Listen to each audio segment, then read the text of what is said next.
a crooked grin, pull me in like quicksand. I'm wrapped around your finger, silk webs of admiration, your words of warm endearment. Recount the obsession, aspirants right now.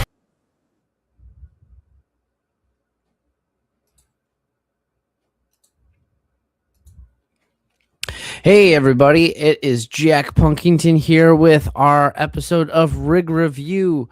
I am super excited for tonight. It is going to be a lot of fun. I've got a couple tips tonight, a little bit shorter than we were last week. But I am going to be joined. Hey, what is up, Mark? Mark, I need to get you on this. We need to get your gear because I have to definitely talk to you about what you guys have been working on.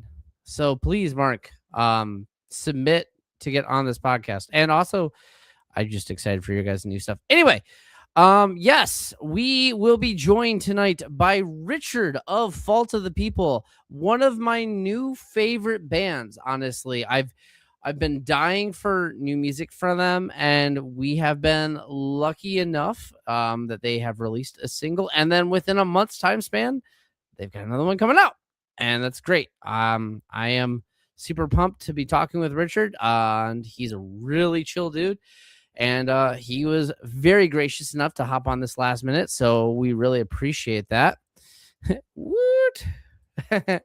But before we get into that, just gonna go over a couple like tips that I've got for today, and like for beginners and stuff. I want to revisit a thing that I talked about last week. I made a little like, if you don't follow me on like all the platforms and stuff, I'm trying to post more about this. But anyway, I talked a little bit last week about how important it is to have a circle of friends that you do a lot of dealing with, but also just a circle of friends that like know about gear, because that's how I personally learned a lot of things about equipment that I had no ideas. But also because of something like this happening. I don't know how well this show up on camera, but we'll give it a shot.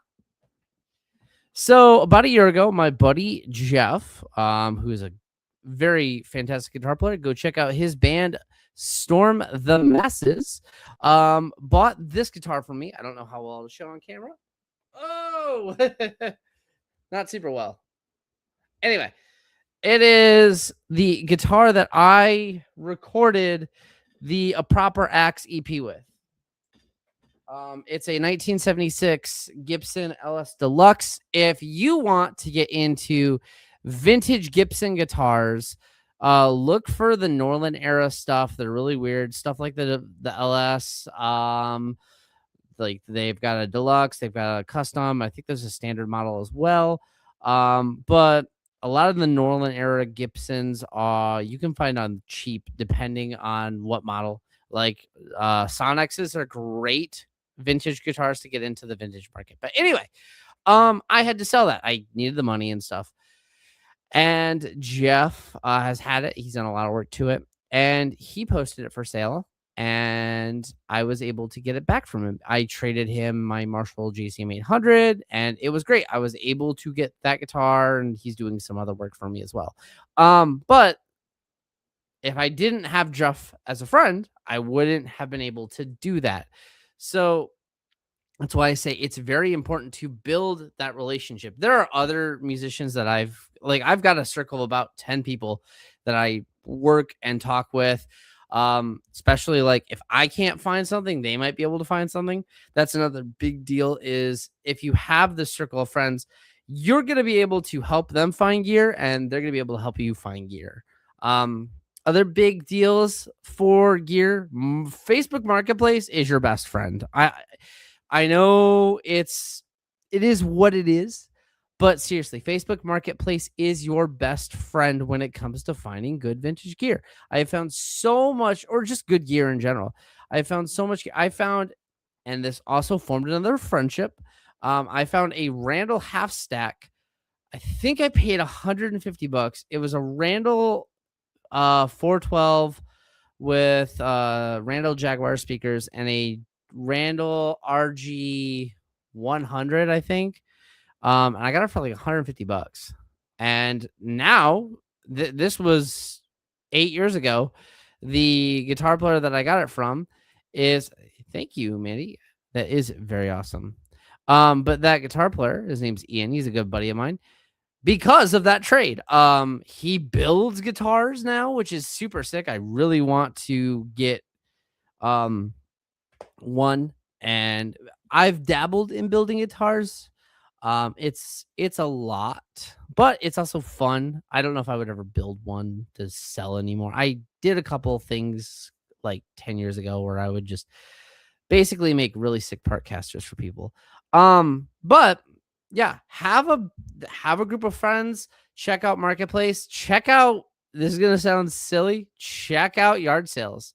The amount of, like, yes, some of it's gonna be inexpensive gear. Don't shy away from inexpensive gear. You are gonna love it because there's gonna be so many times where, oh man, I just need a combo amp for like this little like coffee shop rig, or man, I just need like a small jazz kit, or man, I could use like just an acoustic to take camping or something. They're out there. My cousin literally just bought his first drum kit for $20 at a garage sale. And it's not a huge kit. It's literally a decent sized starter kit, but $20 for a drum kit in any sense. And it's a real kit. It's not like one of those toy like things. It's a real drum kit. It's a good deal. And there's stuff like that everywhere. I mean, I've picked up equipment. Also, I've talked with someone, wink, wink, that their relative got a drum set for 50. That's also another good deal. Like seriously, garage sales, Marketplace. Oh, 20, I guess. Yep, that was me. No, I'm super excited that he's gonna start playing drums. Dude plays saxophone like a crazy man, and to hear him start working on drums is sick because as a guitar player, we don't need more guitar players in the world. We need more bass players and we need more drummers. Seriously, like get on that. It is something that is desperately needed. Not that guitar playing isn't cool, because it is. It's just there's a lot of us. So anyway, yeah, check out weird vintage gear. That's another big thing because you will find so much interesting equipment that is in that weird vintage range. Like seriously, check out, as a guitar player or bass, I have a 1970s bass Electra that I inherited. However, I have seen them pop up for 100, $150, and they are quality instruments. Like it's Japanese made, and the level of quality is the same as like a Fender.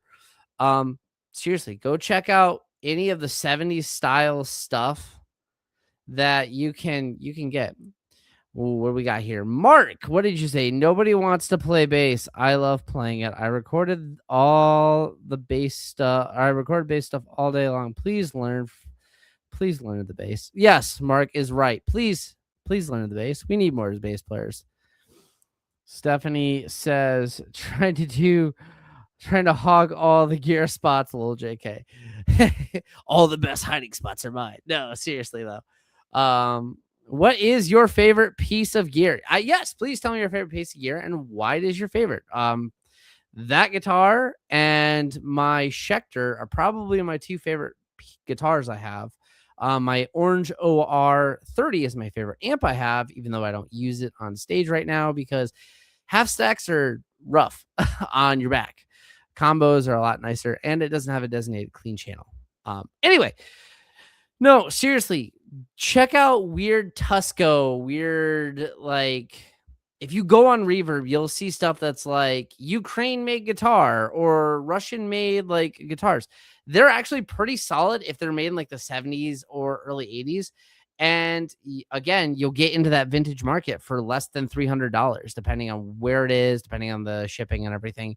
There was this bass amp I had picked up. It was a Garnet bass amp from the 70s. And when you cranked it, it got a guitar fuzz tone that you would not believe. It was very plexi-like.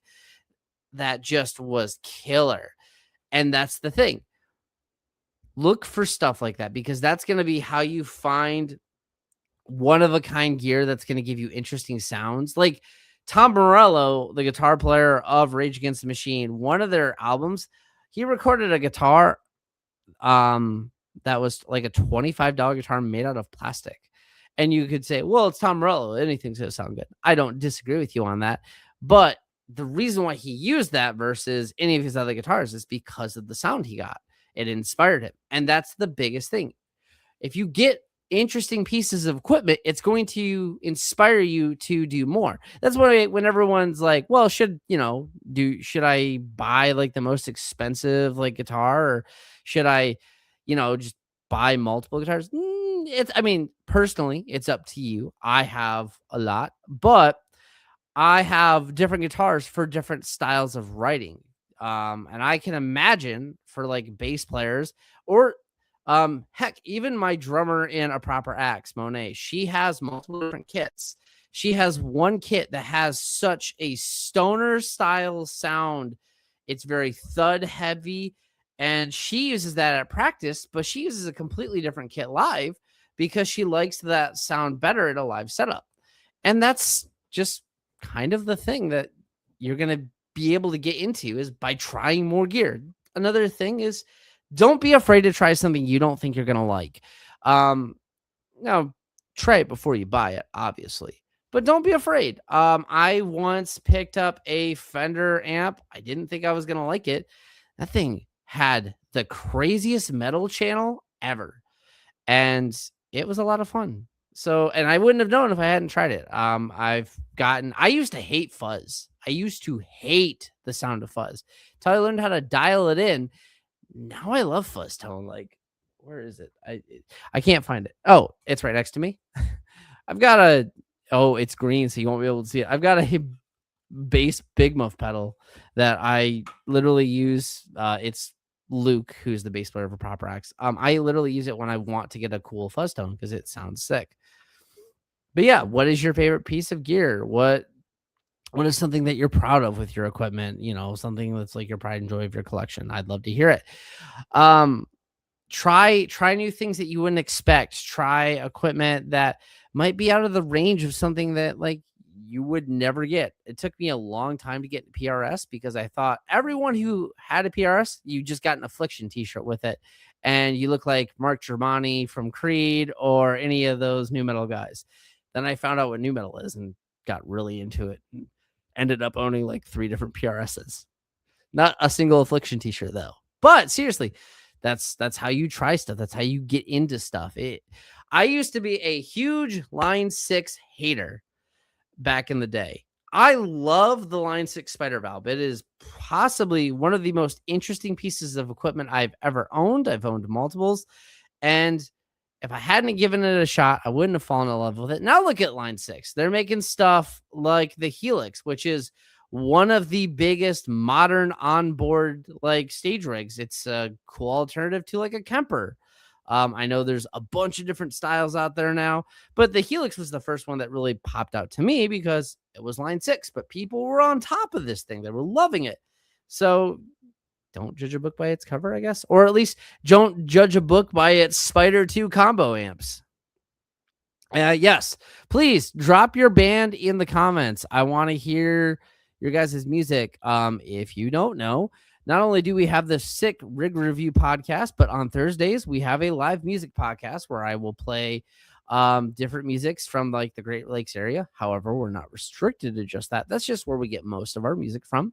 And it's all local live music. It's all cool stuff that we like to hear. Send us more. We're always down to hear more new submissions. Like, it is always cool to get new music out. We want to support and build the community because that's the biggest thing. That's why we do these podcasts.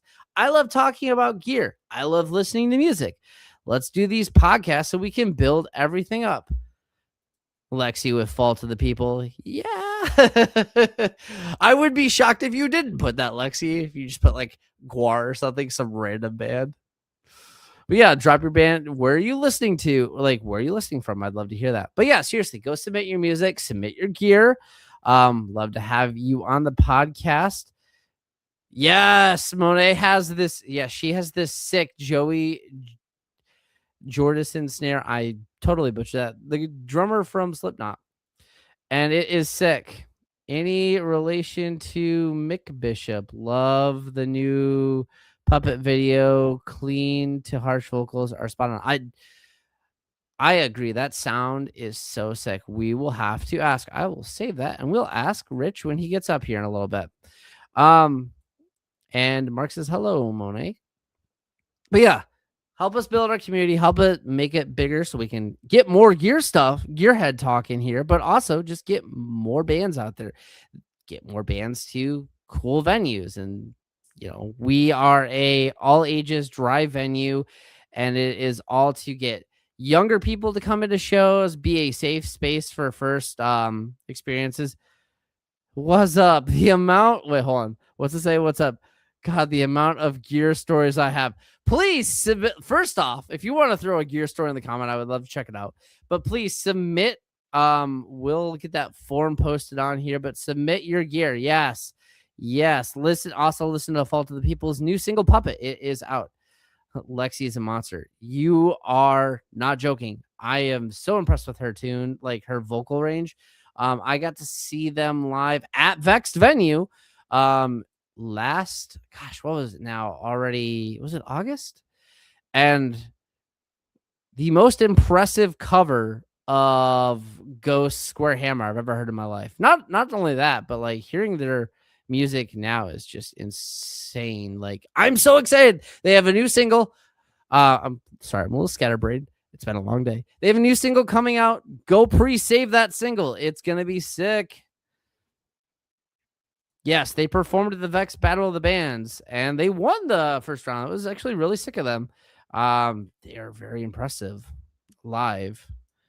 Mark says, Charlie B. You have Charlie B's Anthrax snare. That's sick, dude.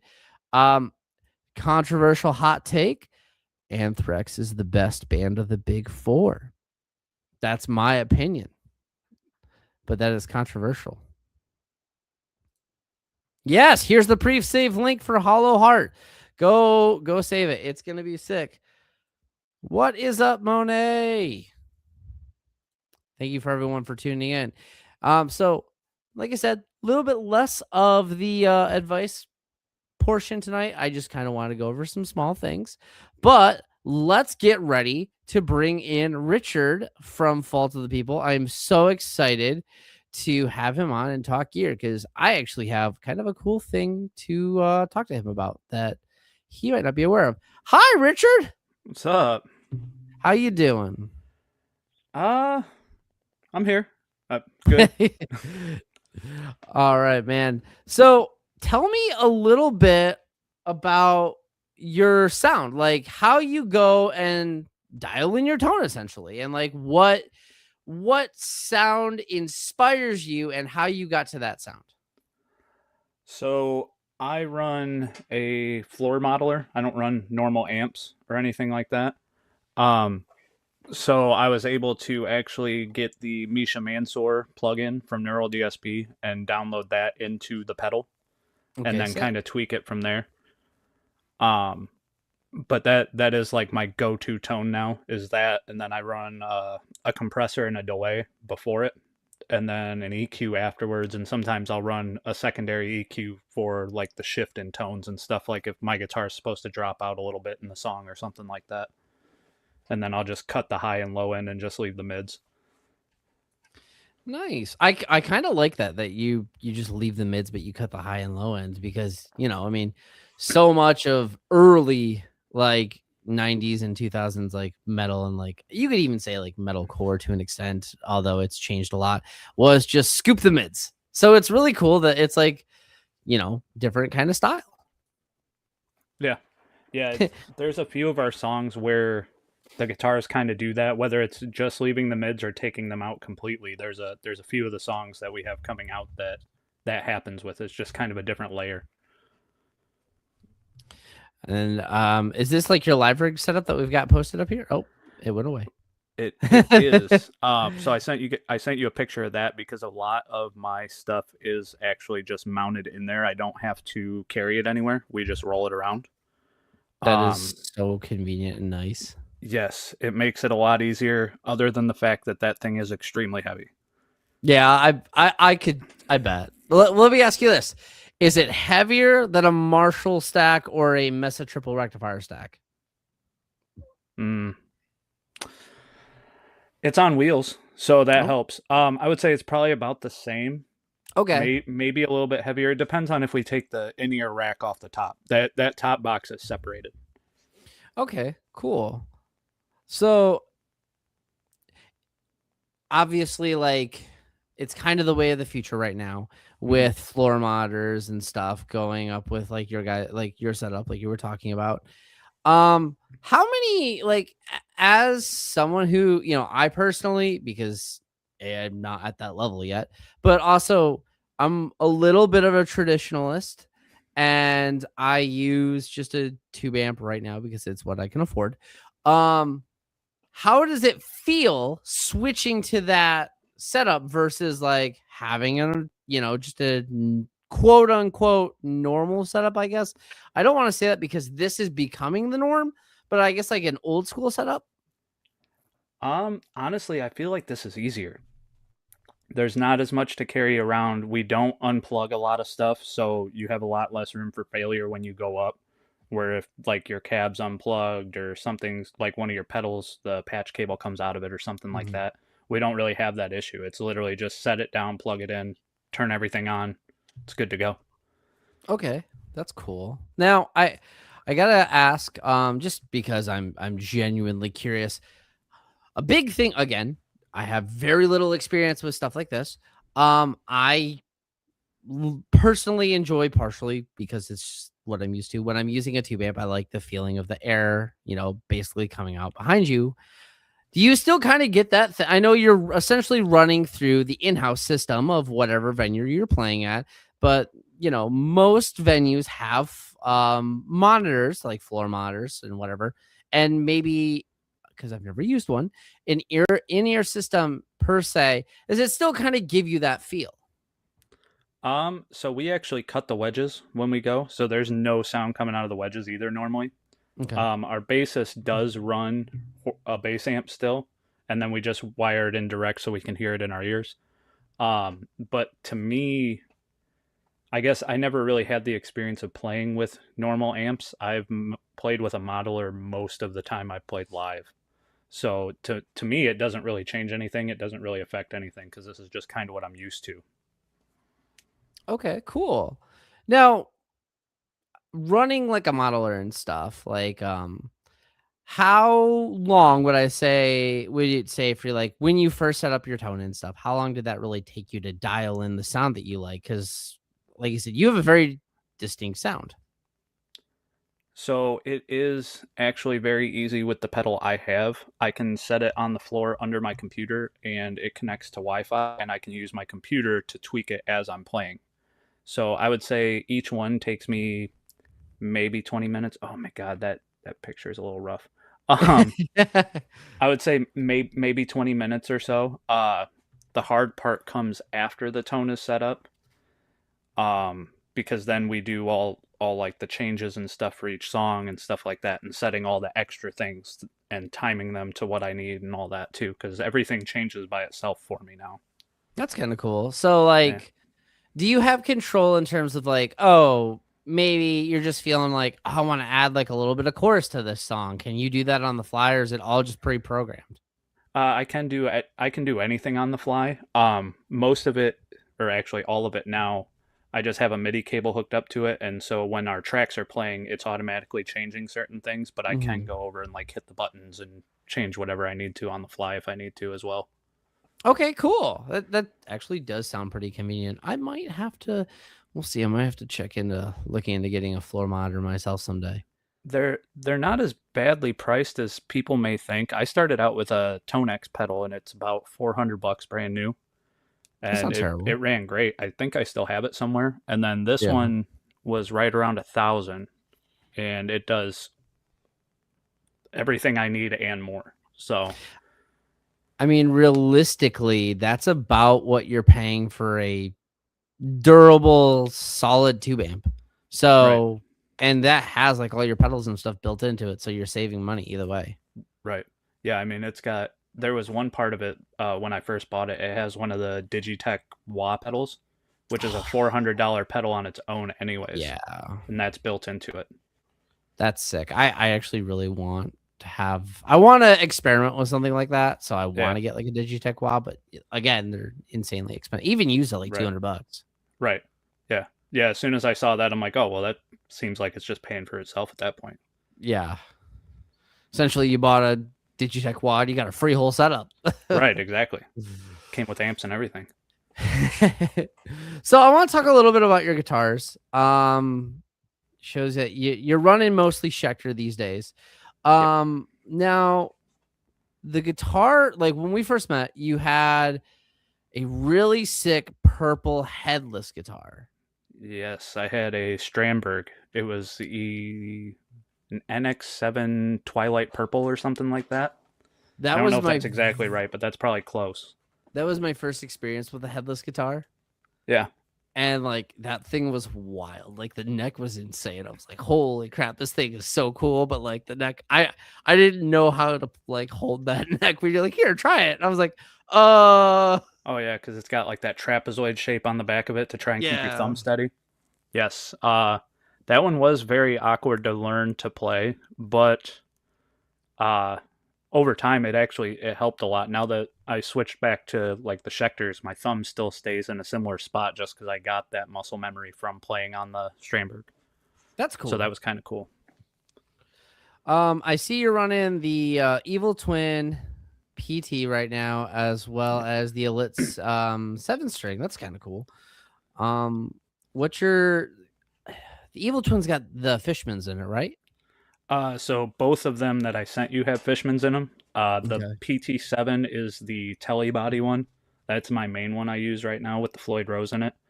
It has a Fishman for the bridge pickup and a Sustainiac in the neck. Yeah, that would be sick. Yeah, it is very fun to annoy everybody at practice with. So no, because obviously we've only heard Puppet right now, and then there is a demo of one of your guys' older songs. Forgive me, I'm blinking on the name of that song. You don't even have to worry about it. It's gone. Oh no, I had that downloaded because I actually really dug the rugged style. It was good for what we needed it for. It was definitely a good push of here we are, this is what we have. But now with us kind of changing our sound, it didn't make sense to leave up. So when Puppet came out, we actually took that one down. That makes sense. I can respect that. You know, you want to give like a full effort of like, this is where we're heading in this direction. And like, this is a better representation of who we are. Joe's in the comments just telling secrets already. Oh, that's my goodness, Joe. Telling secrets. Why am I not seeing these secrets? Oh, you don't see them on Facebook? No, now I do. It took me a second. And for some reason, they were not loading for me. Fangirling in the comments. Anyway, jeez. Yeah, Joe, you are telling secrets. Jeez.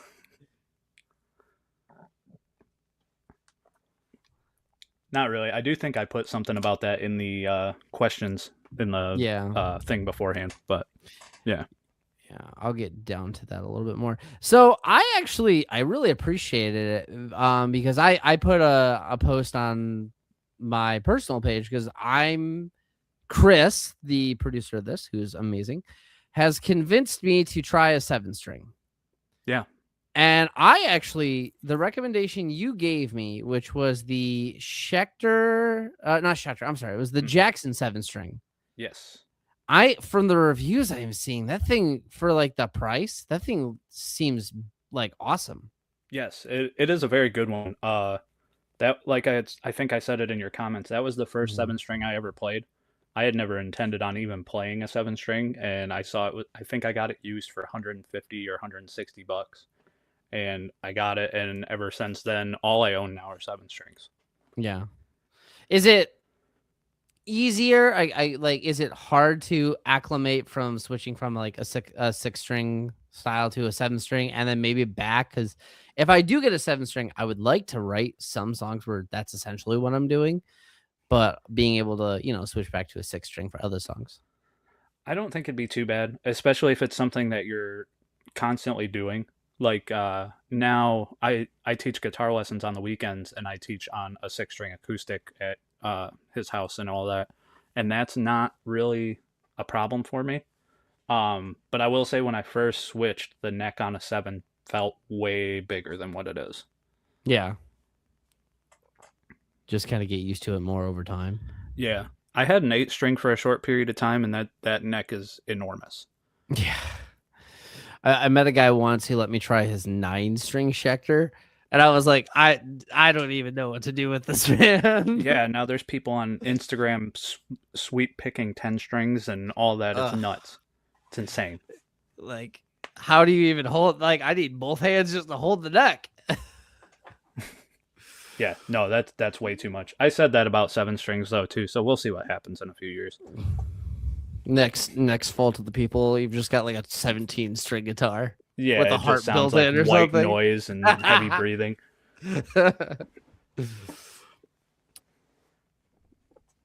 So, just going through the questions here that we ask on our forum and stuff. I mean, obviously, genre you play is metalcore, and I find it really interesting how metalcore as a genre has changed a lot in the last few years. Because, I actually got into metalcore kind of early. Like the first metalcore band I ever checked out was These Hearts. They were I know that one. They were like early metalcore because they were like a mix of pop punk and like metalcore. It was weird. Oh, okay. And then like Attack and stuff like that. Yeah. But it's cool to see because like I feel like you guys are kind of the pioneers of the new wave of metalcore. Like you're gonna be, I would say you're in the generation of the new wave. That I feel like that's a little bit better. I wouldn't say that we are the new ones, but I do feel like we are kind of in that realm. Mm-hmm. Which I feel like we need to credit a lot of that to our producer, who is also in a metalcore band out of Vermont, Saving Vice. And his recommendations and us going to him actually has helped what made us what we are now versus where we were a year or so ago. And so I feel like you're in the right ballpark with that, because everything is constantly changing. Nothing's like it used to be with Trivium and Bullet for My Valentine and stuff like that. Like they're still around, but the new sound is a lot different than what they were. It's funny you bring up for Bullet for My Valentine because I had just I'm one of the people that really likes Temper as an album, and I stand 10 toes down on that. I'm like, I hate the hate that thing gets, but then I listen to Gravity. I'm like, no, I get it. I had actually pre-ordered that album when it came out and got like a gift bag and all sorts of stuff for pre-ordering it. Sick. For Temper? Yeah. Did you like it? Oh yeah, I've liked almost every Bullet album. Oh, even Gravity? I've actually, huh? Even Gravity? I think if it's the one I'm thinking of, yes. I haven't really listened to them as of like any time lately. Every once in a while something pops up, but that was definitely one of my favorite bands growing up was Bullet for My Valentine. Because like for me, I almost like obviously they were one of like the first gen metalcore bands. And it's interesting because like you go back and listen to like The Poison and like Scream Aim and Fire. And then you listen to like a modern metalcore band. What's a big modern metalcore band right now? Beartooth, I guess, would be like modern metalcore, and they've changed so much just in the last couple of years. Yeah. Well, and I mean they technically came from Attack if you think about it. So I mean them versus just Attack alone is kind of crazy. It's insane. I remember when, I know we're getting off of topic a little bit here and just talking about music, but I remember when Beartooth first came out, like their first EP, because like I said, I listened to Attack, and I heard that and I was like, this is such a, I almost wanted to call it like the Hollister metalcore sound, like more cleaned up, if that makes sense. Yeah. But like the way that just Sorry, my mic just decided to fall out of its stand. But the way that it's just kind of evolved is insane. And I think that's kind of cool of just the overarching music scene in general. Yeah. Scott here says, with every new generation, it's really taking what inspires them through genres and combining it. No, I totally agree. Agree. That's true. So yeah, because now, I mean, like I said, Bullet was one of my favorite bands growing up, and that was a lot of what the demo was. Get a Grip was very Bullet for My Valentine inspired, you know, Killswitch Engage, stuff like that. Versus now, I listen to a lot more Wage War, Spirit Box, along with a lot of the rest of the people in the band all have their own little niche bands that they like more than others and stuff like that, and that's all kind of translated into what we do now. You mentioned Spirit Box, and then Kylie here also mentioned Spirit Box. I need to give them a chance. I've listened to a couple Spirit Box songs. And like I think the one I've heard the most is Jaded, and it's good. I am a fan of I wrestled a bear once. So like I have to transition my brain to be like, no, we gotta listen to like Spirit Box. But no, that's a very good representation of modern metalcore. Yeah. And then like also Poppy is like weirdly a modern metalcore sound right now. Yeah, I like Poppy as well. I feel like the music she's putting out is great. Same with, I mean, the song her, Courtney, and Amy Lee did together is amazing. It was so crazy. sick. So moving on here on the questions real fast. I just want to say this. We got to give some love to Feast Farm Productions. I hope I didn't say that wrong. Feast Fam. My apologies. Much love to them. They definitely helped you guys a lot, like with your sound from what you're saying. Yes, they run a lot of really cool shows in Ohio. We played for them a few times now. We're getting ready to go down the next couple weeks. Actually, no, Friday. Okay. We're playing a show for them over at Apothic Inc. in Warren, Ohio. That's so cool. Yeah.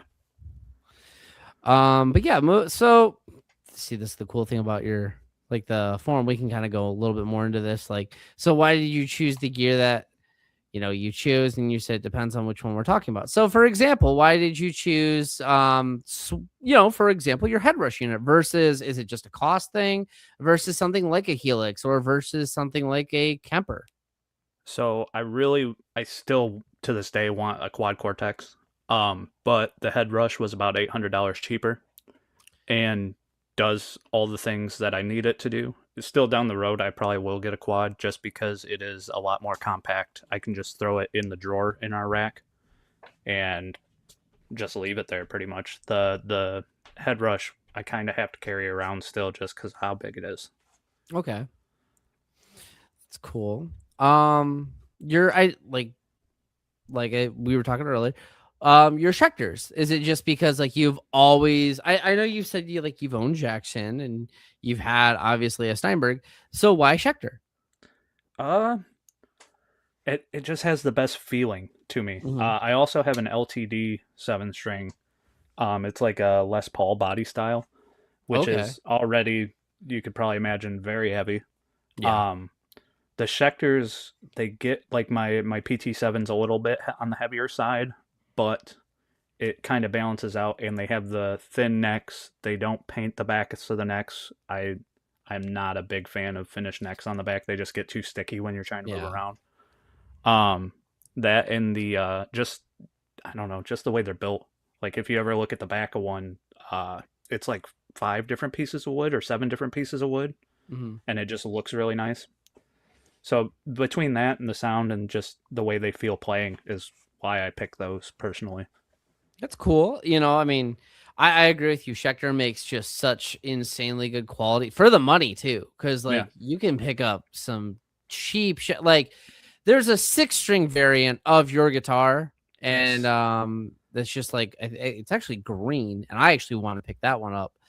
There's a white one and a green one. Another, I guess you could put them in metalcore. My favorite band is they're called Gemini Syndrome. Okay. And their guitar player runs the same exact guitar as you. It's just his is a 6-string variation. Oh, nice. I didn't know that. So, yeah, if you haven't heard them, I definitely recommend checking them out. They mixed, the lead singer was in OTEP for a little bit. Oh, I didn't know that part. I know I've heard of Gemini Syndrome. I've heard a couple of their songs. I didn't know about the OTEP thing though. That's cool. Yeah. Yeah, he was in it for a little while. And that's I found them because my mom met them and she's like, "You'll like this band." I'm like, "Okay." She used to work for Rock on the Range. Oh, okay, that's cool. I always Yeah. wanted to go to that. It was I went in 2015, which ironically I'm glad I did go because it was the year oh my gosh, I can't think of his name right now. Scott Wilden died and he performed at that festival. Oh. So it was like 6 months before he died. So I was like, wow, I got real lucky to go see him. It's a fun experience. I mean, Sonic Temple, because that's what it is now. It's called Sonic Temple. It's huge. It's a lot bigger than it used to be. And I mean, I could see you guys playing that within the next like 3 years. You tell them that. I mean, I'll do it right now. Yeah. I don't see why not. Like that's where Beartooth played their first show at the 2015 Rock on the Range, both Beartooth and Saint Asonia. Oh wow. Yeah, well, Beartooth is from Columbus. Yeah, no, I knew that. I knew they were from there. I didn't realize that was their first show though. That's crazy. Yeah, like they had just released that EP, and that was like their first show. And I was like, wow. I was like, they were on the small stage too, which is so weird to think because now they'd be headlining giant tours. Right. What we got? We got a comment here. You have had headless guitars, right? Yeah, I've not had one, but you had that Steinberg. Was that the only headless you've had? Yes. It is. I do not have it anymore, unfortunately. I mean, obviously, besides like the feel and sound and stuff, was there any like inconvenient issues that you had with that versus having just like a normal like head guitar, essentially? No, it's kind of the opposite. Now I still to this day I randomly hit my headstock on things. Yeah, because I'm used to it not being there. So we'll be at practice and I'll turn and just smack something. So that happens a lot. I don't know. I feel like the only downside to the headless guitar was just the shape of the body because you couldn't just set it in a guitar stand or anything like that. I had to leave it in certain spots or set it certain ways and stuff like that. It was kind of awkward. Yeah, I've noticed that with like not like all headless, but a lot of headless guitars have like that interesting like shape, which I think it's cool. It's more ergonomic for like your body.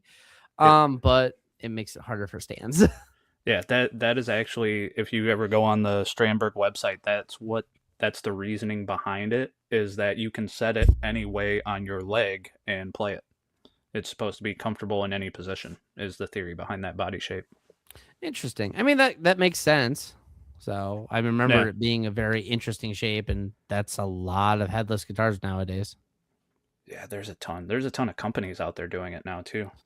Yeah. Scott chiming in saying Aaron is such a talented vocalist. I've worked with Gemini Syndrome a few times. I 100% agree. Actually, I'm not going to lie. Lexi kind of reminds me a little bit of him. Like just the way she's able to transfer like her vocals is not dissimilar to Aaron. So that's very interesting. Let's see here. Now, if you could choose today, like say you broke down and someone hit your trailer and destroyed everything. It's all messed up. You're going to have to go through insurance and everything. But they're like, "Hey, I'm so sorry.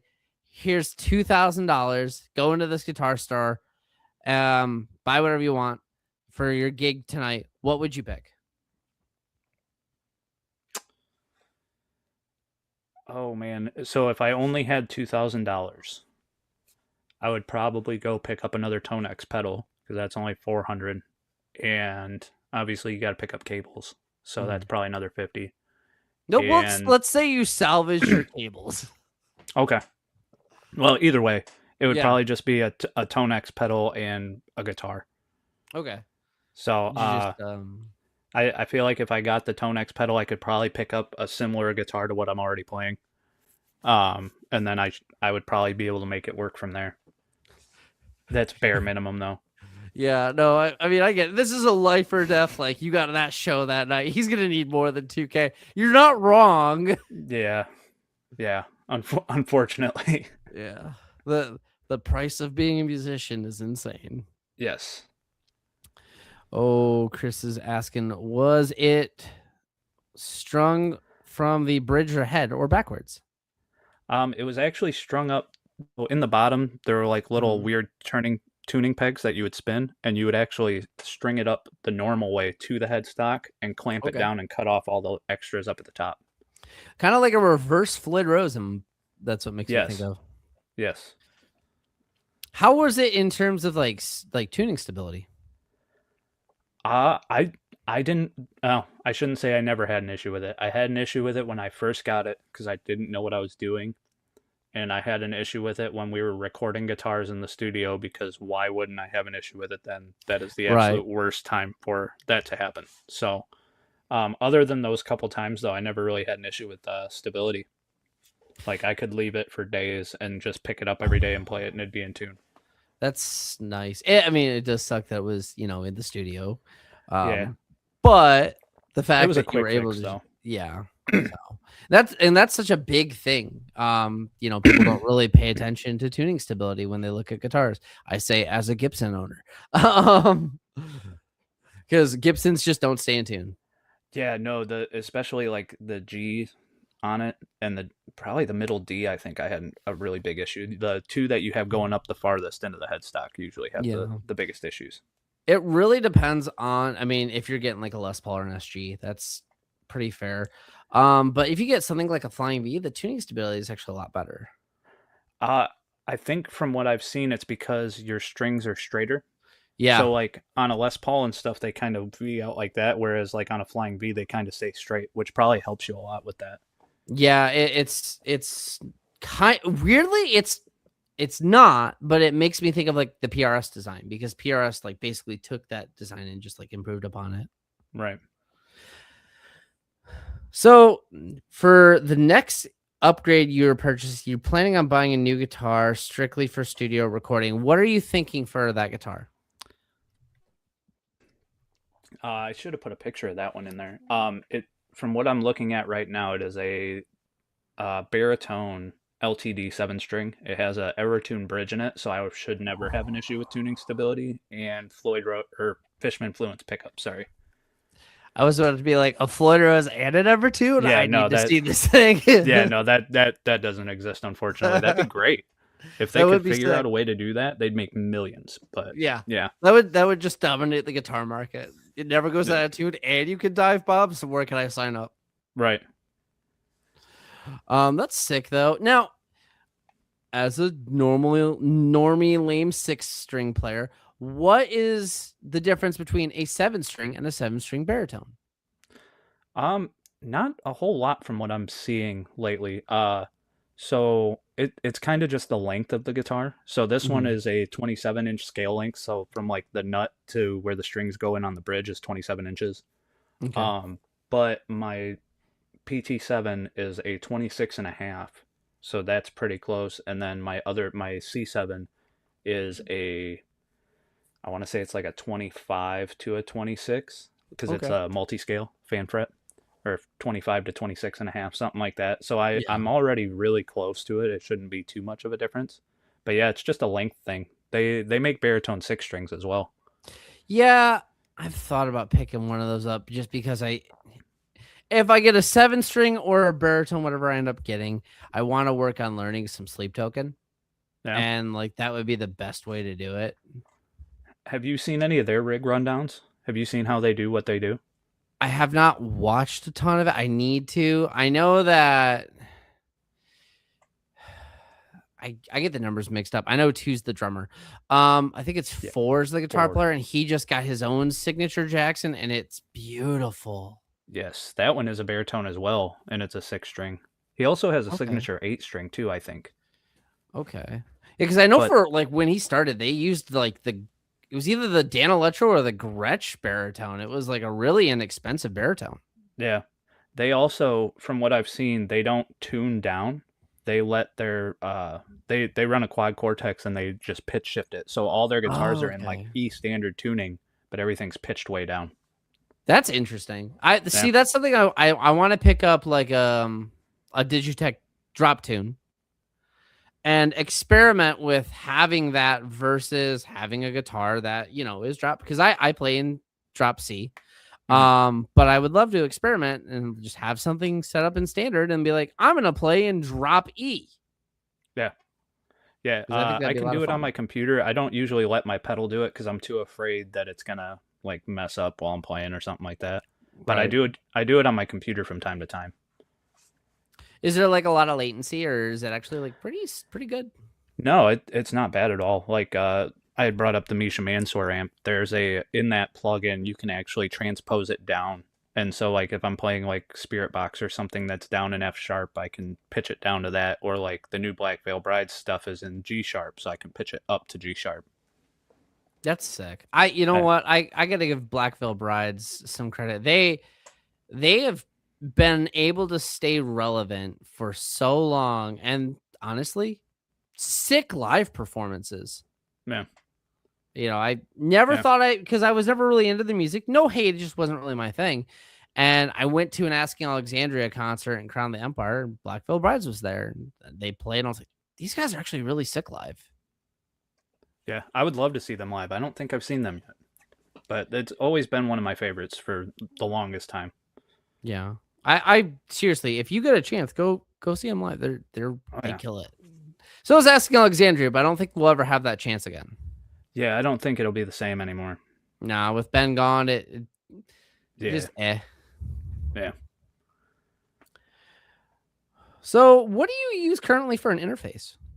I just use a little Behringer. It's got 2 inputs on it.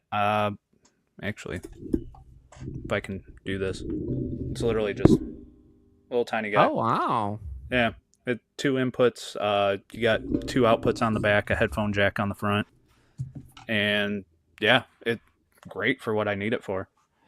Honestly, you know, Behringer gets way too much hate. They make such, not everything they make is insanely good, but like stuff like that. Their SM57 clone is like $20, and it's pretty good for a $20 SM57. Yeah, we actually run a Behringer mixer and a second Behringer interface in our rack for like our backing tracks and our in-ear mix and all that too. That's really cool. I was actually going to ask you about backing tracks. For having that, how's that feel in terms of just like when you're on stage with a backing track? Essentially, I've never done it, so I'm just curious. It is still very new to us. We didn't really have any up until we went to the studio and recorded everything. But having it now, it kind of just fills out the sound better. So we have that, and we have like a metronome in our ear constantly while we're playing. And so between the 2 of those, that keeps you on time really easily. But it also helps to have it mixed correctly, because if you have one louder than the other, you're never going to hear the other. Right. But yeah, I love it personally. It sounds great, especially when it first hits, when we first start, and everybody's just super shocked. I love it. That's cool. I've seen it more and more at local band levels. Like Never the Crash uses one. Capulet, which is a alt rock band from the Flint area, they use it, and I think it's really cool. Godstein, they just played at VEXED as the last show, and that's how they started out their set and had stuff in between every song. And I was like, this is actually really sick. I think it's really innovative. I'm saying that right. Yeah. We got a question here from Chris. Do you intonate your guitar, or do you just take them to the shop before recording or a show? I do it myself. Granted, may not always be exactly right, but I can get it at least where I need to. Last time I took my guitar into a shop to get it restrung for free, they messed it up pretty bad. So I don't take my guitars into shops anymore. I don't blame you. I have heard horror stories, and I have my own horror story. It wasn't for a setup. I have an Explorer, that I was working on. I just wanted them because at the time I didn't know how to do it. Now I do, which was just installing new pickups. I just had them install a dime bucker into it. Oh, nice. And the neck pickup had worked beforehand. And the person working on it called me and they're like, "Hey, did your neck pickup work before?" I was like, "Yeah." They're like, "Oh, well, it doesn't now. Fix that, please." Right. And they're like, "Okay." And then like the next day, like, "Hey, you can come pick up your guitar." I'm like, "All right, sick." And I go pick it up, and it was in a gig bag. The gig bag was wet when they put the guitar in it. And it's not anymore. I have had it refinished since, but it was a Black Beauty Explorer. And they pulled out of the gig bag to show me, and the entire finish was completely ruined because they put it in a white gig bag. I was like 17, 18, so I'm like, I'm very new to all this at the time when it comes to gear. But I was very pissed because besides my LS, it's the other pride of joy of my collection because it's a 1979 Michigan made Gibson. Right. And they're like, "Yeah, seriously. This happened to me. I actually, this store is still open. I won't go to this store, and it has basically made it so that's why I have people that will do stuff that for me if I don't know how to do it, but I try to do everything myself now because I don't want to ever have that happen again. And then when they're like, "Oh my gosh, we're so sorry. We have a paint guy and I can see how much it will cost you to have this fixed." How much it's gonna cost me for you to fix what you did? No. Right? That's crazy. Yeah, I was like, I'm not dealing with the situation. I'm walking out, bye. And I'm just never coming back. And it's been 10 years. Actually, I think it's been more than that now. Yeah, I would never go back. There's not a chance. So yeah, right, exactly. And like I at the time worked fast food job. I was working nights at Arby's. So I didn't really have the money to pay. It would have been like a few $100s. And I'm like, it's not worth it to me to pay someone to do that. Yeah, I'll just refinish it myself. And then my buddy Jeremy did all the work on it. But no, that's why, just like you, I don't go to stores anymore. Yeah. Next question we've got on here. What is the worst piece of gear you've ever gotten? Oh, yeah. I got these like cheap pedals off of Amazon once. They were like 10 or 20 bucks a piece for like a delay pedal and an overdrive and stuff like that. They did nothing. They did like nothing? No, they were just like off-brand pedals. I kind of wasn't expecting a whole lot, but I was kind of expecting something. Yeah, they did nothing. Nothing at all. That's great. I wonder if that was literally, I don't know if you've ever seen the meme where it's just like the nothingizer and you just open up the pedal and it's just a connection to a connection. That's kind of what it seems like it was. Because, yeah, the delay did work for like half a second, and then it was just like, meh, done. So yeah, that's crazy. Yeah, it was terrible. Was it like the Amazon Basics guitar pedals, or was it just like a no name brand?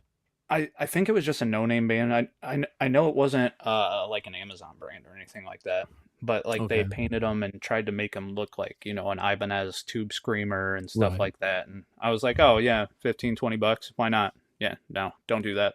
Just buy the real pedal. Yeah, no, yeah, seriously. And like 15, 20 bucks.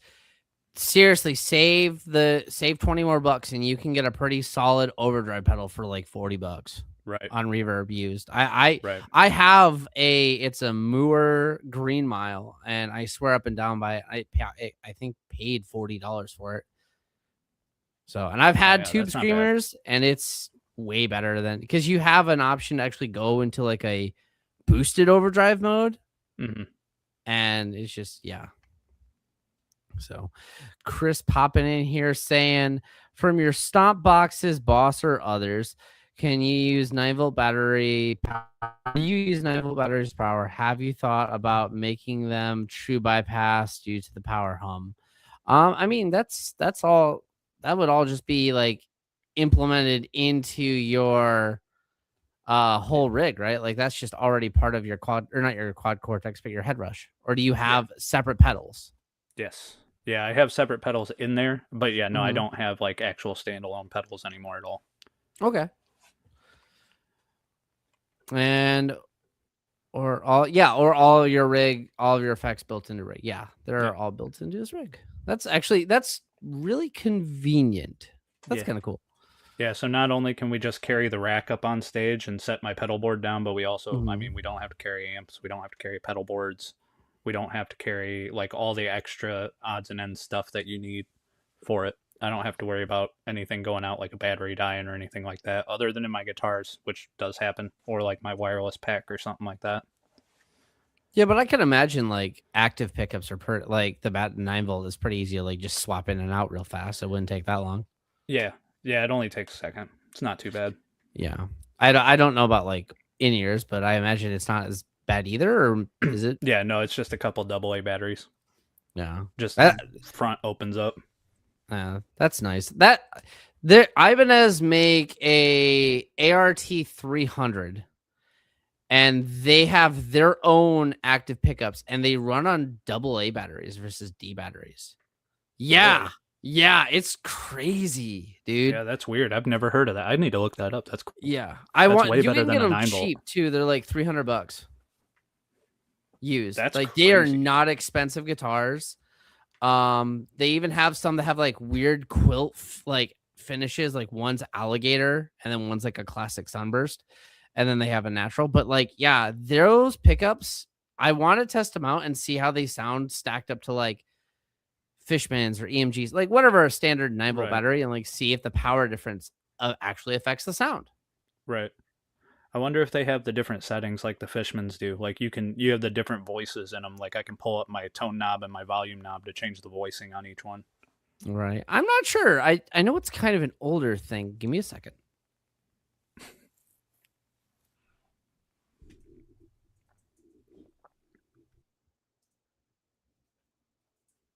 Let's see what we can find.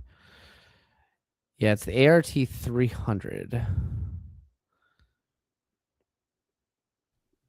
They're LZ1 active pickups. There is no voicings. It is just a standard two AA batteries. That's all they run on. That is crazy. Yeah, that's wild. Apparently, it is supposed to be a mix of the passive and active EMG sound. Huh. I didn't even know there were passive EMGs. That's new. Yeah, they make they're called like the H4s and H3s. They're actually not bad. And then there are vintage passive EMG pickups that are called like Select. You'll see a lot of those on like early Kramers from like the early 80s that are like the more inexpensive models. I bought a Harmony guitar once that had them in there, and it rocked, dude. It was because it just straight up cuts all, like there is no feedback. Oh yeah, that'd be nice. Yeah. I mean, unless you go for that feedback sound, which I mean, I kind of do now. But at the time, like learning, I was like, this thing is great to learn on because I don't have to worry about that feedback. I can have the gain up as high as I want.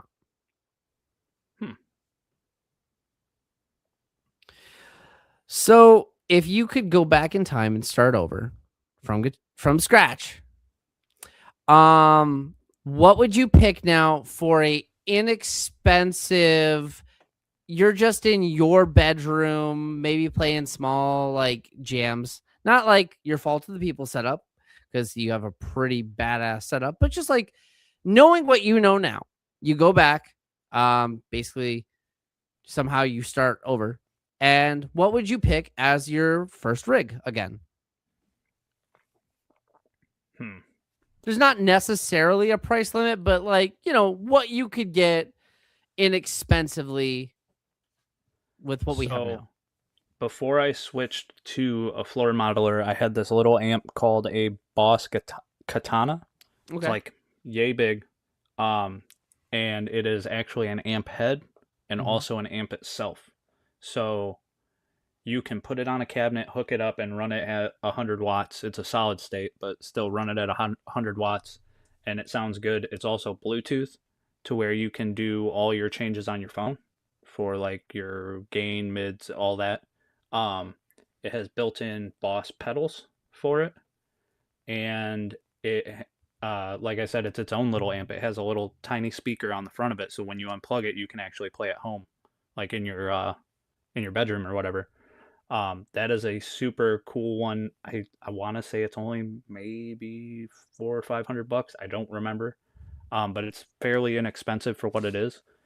And then I would probably either pick up like the Jackson we talked about in your comments, or um, another really nice guitar I had was it was called a Devlin, and I've never been able to find this brand again, but it was very similar to like my C7 Schecter. It's the super strat shape.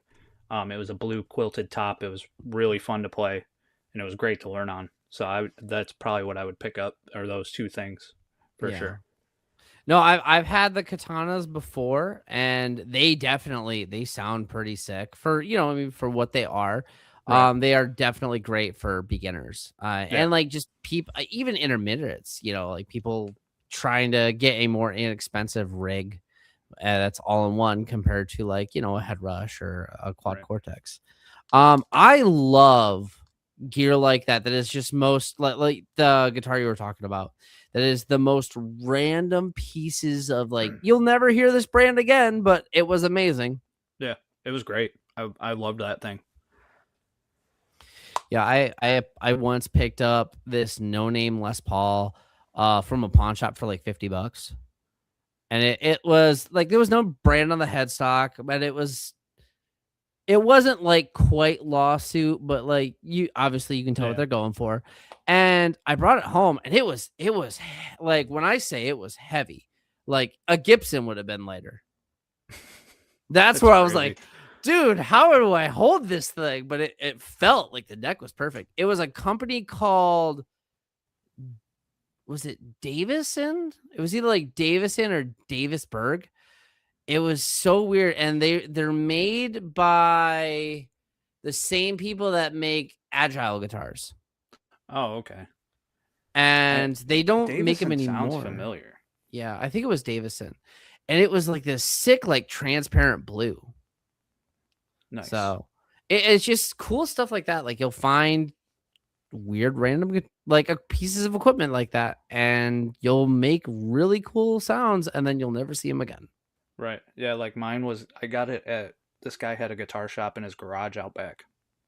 Like you literally went up and knocked on his door to his house to see if he was home, have him come open the shop and buy whatever he had in there. Was that Napier's Guitars? No, it was a place down in Fremont, Ohio. Okay. But yeah, I don't even know if he had an actual name for it. The only reason I found, like, everybody found out about it by like word of mouth. Like it was super weird. Cool. Yeah. A little sketchy, but also super, like, pretty cool. You find the good deals there. It was like a speakeasy guitar shop is what it kind of seemed like. You got to know the password to get in. Right. That's cool, man. So looking ahead at what you guys are kind of working on off of like your next kind of like sound for your next single that's coming out, what can we kind of expect? I know when we were talking a little bit earlier before we got on the podcast, you said it was very different. Is it just like a different sound in general, or is it like you listen to Puppet and that's one sound, you're going to listen to this song, Hollow Heart, I believe, and it's not even in the same, maybe not genre, but like ballpark of the genre? So I would say if you think of metalcore like a spectrum, Puppet would be like down towards the lighter side, and this would be way over here on the heavier side. Okay. So it is a lot heavier. Without giving too much away, I don't want to say a whole lot because we do have like some snippets and teasers coming out here soon. But it is definitely on the heavier side of everything. I don't know if you ever listened to Fight From Within, but their singer is featured on it. Oh, that's sick. Tells you anything. So yeah. That's so sick. that one's going to be really cool once it's actually out. See, it's ironic that you're like, yeah, Puppet's on the lighter side. And for me, because I'm I am still kind of newer to like the heavier music like that. I'm like, man, Puppet's heavy as hell. So you're like, yeah, that's the light song. That's our ballad. Yeah, I mean it is, but it's just lighter comparatively. That's Okay. just how I'm trying to kind of describe the new one without giving too much away. All right, cool. Now I remember in your guys' like last interview, you were talking. Was it 4 or 5 singles that you guys have working on plan to come out? 5. So 5. we have 5 coming out. The last one will be out in January. But in December we are going up to record 4 more songs. Okay. So we'll have more coming out next year as well. All right, sick. And now is each song gonna be a little bit different? Like in terms of they're all on like as you said, like metalcore is kind of a spectrum. Are they all like in that spectrum, or is it mostly one sided and Puppet was maybe just like the outlier? So Hollow Heart is kind of the outlier. Okay. Yeah, Hollow Heart is kind of like the black sheep per se of this grouping of songs. From there, I mean, it kind of just depends on what we're feeling and how we write them. We have a couple ideas that we've been working on lately. Like we got one kind of demo going, and from there, I think we're recording a cover while we're up there as well, which will be really fun. But yeah, I That's think cool. everything's a little bit more similar to Puppet, but everything definitely has its own sound to it as well. All right, because like, and please, I'm not trying to say don't take offense to this. Puppet to me is like, if I had Sirius Radio, like that would be on Octane. Oh, that's cool. Like it would be dope to be on Octane, but I feel like that I don't know.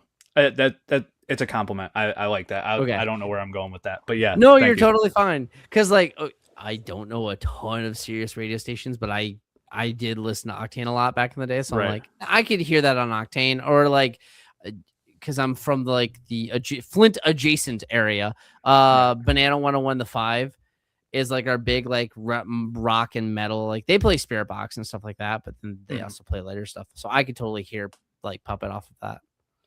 Right. Oh Yeah, no! I do think we it would lost fit. audio. Hello?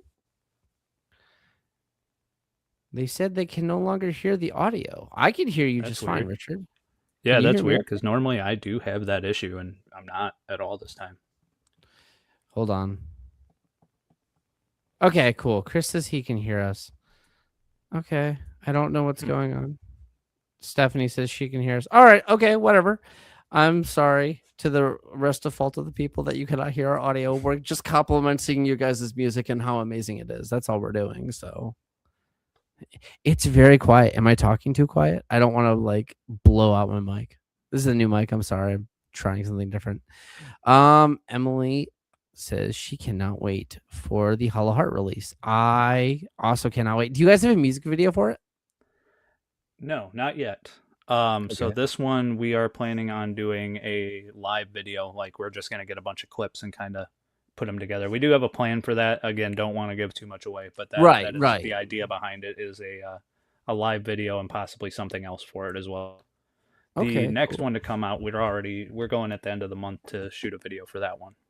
All right, cool. That'll be exciting. I mainly asked because I'm like, am I gonna react to a music video or am I just gonna react to the song? Because I definitely want to record like a review for your guys' single. There may or may not be something out for you to react to by the time it comes out. Okay. Not 100% sure yet, but we'll find out by then. Okay, cool. Now, what like you were talking a lot like Bullet for your Valentine or Bullet for my Valentine. Jeez, Bullet for your Valentine. No, that was like a big influence for like your sound and stuff. Mm-hmm. And Kill Switch Engage, just like the early metalcore scene. What were like the guitars that jumped out to you a lot when you were younger? Oh man, I never had one, but I've always wanted like an RR3, a Jackson RR3. So like the Randy Rhoads, the V with the short peg on it. I've always really liked the Explorer shapes, like what you were talking about. And then yeah, other than that, Les Pauls were kind of my go-to for a long time. That was an easy one. Everybody played one, so that was the cool guitar.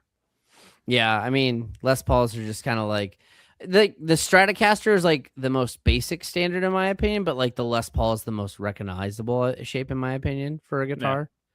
And so I totally get you on there. You can get, I mean, and money, so I totally understand. But you can get a pretty decent like Randy Rhoads V now for like $200. Yeah, I've been looking at them.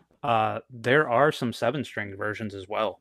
I was looking at that too, Yeah. honestly. I don't know how the quality is, but there's one on Reverb for $240 right now. Oh, wow, that's crazy. I've not seen Yeah. one that cheap. That's awesome. Hold on, give me a second. Let me double check that because it might be sold. But that like when Probably. I was looking up 7-strings, like that was the one I wanted to look into. But then you had mentioned the other Jackson, and I was like, man, they both look pretty awesome. And yes, please, everybody, do not forget to save the Fault of the People's new single, Hollow Heart, and you'll be entered to win a 2-day pass, to Michigan Metal Fest. $90 value. That's awesome. Hold on. Oh, they have a King V version that's $250 right now. But that's not the Randy Rhoads version. I think the lead guitarist from Trivium plays one of those, like a King V 7-string. Yeah. Okay, maybe I lied. Maybe it was just all King Vs because I'm not seeing the Randy Rhoads V, but I did find the King V version. That's $250. I was gonna say I've seen it randomly on like Zounds, and I think every time I see it, it's like $2,000.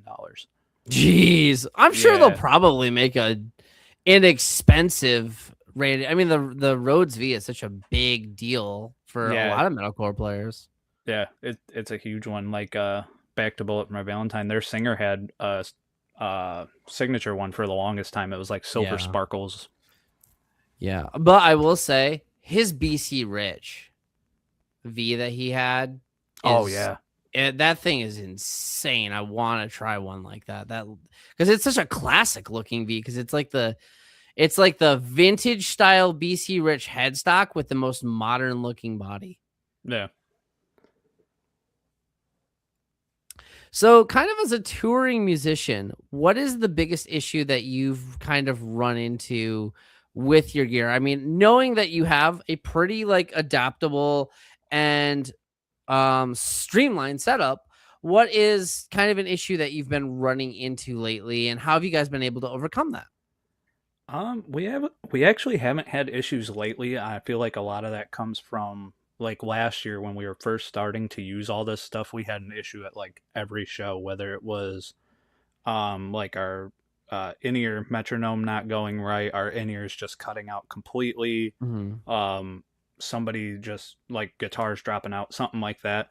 We had so many issues last year that we had to kind of try and fix on the fly, that over the winter we were able to just go through and be like, hey, this was a problem, let's do this. This was a problem, let's do this. And this year it's been 10 times better.